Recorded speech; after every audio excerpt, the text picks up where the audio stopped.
I thought it was a solid win for us. We played well most of the night.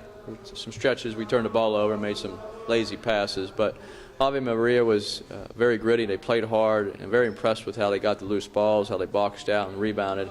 We were much bigger than they were, but I was very impressed with them. Yeah, 10 players played tonight. I mean, was that your goal tonight, get a lot of people playing? Yeah, we try to get our young players, two of the freshmen that did not play the other two games, get them minutes, and Marcus, who's a sophomore, he played a lot of minutes tonight, so it was good for and then the rotation to get guys in both the first and second half and spread the minutes around. And Brett Comer got hurt there at the end of the first half. Do you know what his condition is?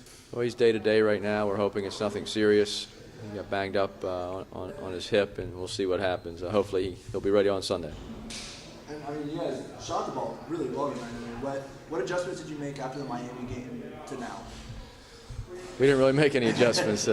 We had to take yesterday off because the NCAA only allows you a certain amount of days and hours of practice. So it was very limited preparation for tonight. And we didn't shoot the ball well from the perimeter the first two games, but we're a very good shooting team. So it was just a matter of time before we started making some threes. We were 1 for 11 against Miami. So tonight we shot it much better. And then adjustments going into the Duke game on Sunday. Well, Duke's the top 7 or 6 team in the country by the time we play them. I think they just beat Kentucky, and they were ranked 8th or 9th, so I'm sure they'll move up.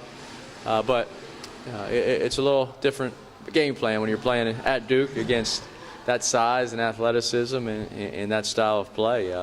They're a great team, and we just need to figure out what we think we can do and take some of the strengths away that they do. Coach, real quick, talk about Kristaps tonight. He started off slow in the first couple of games, but I feel like he really came on tonight and had a solid performance off the bench. He's a double-figure scorer, averaged 9 points a game last year.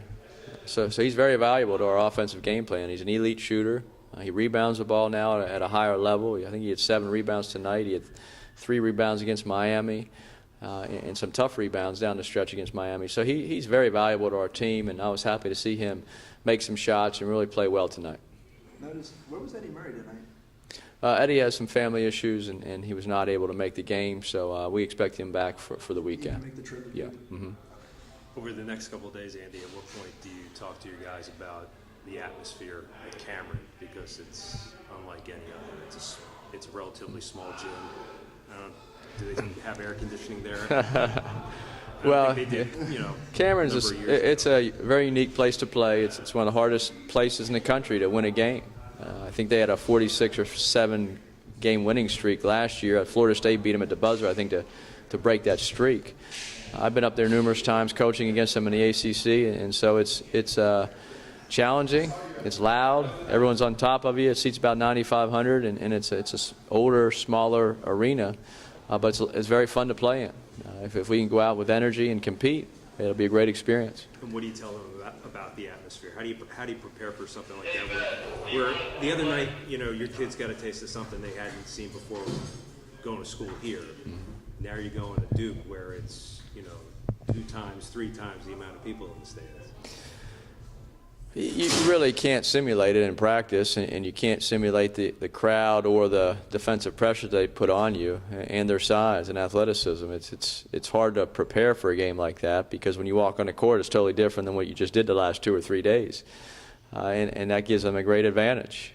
They're very well coached, obviously, with a Hall of Fame Olympic coach on their bench, and they don't make too many mistakes. So we have to bring our A game and try to do the things that made us successful against Miami and also tonight.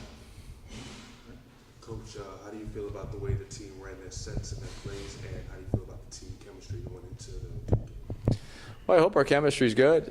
If our guys aren't happy and excited, then that's on them. I'm a big believer in self-motivation. You got to motivate yourself, but also be a good teammate. And I think we've shown that the last 2 weeks in practice, and it also carried over. I thought we really picked each other up on Tuesday night when against Miami in some tough situations. So we executed well both games, and I'm very confident going into Sunday.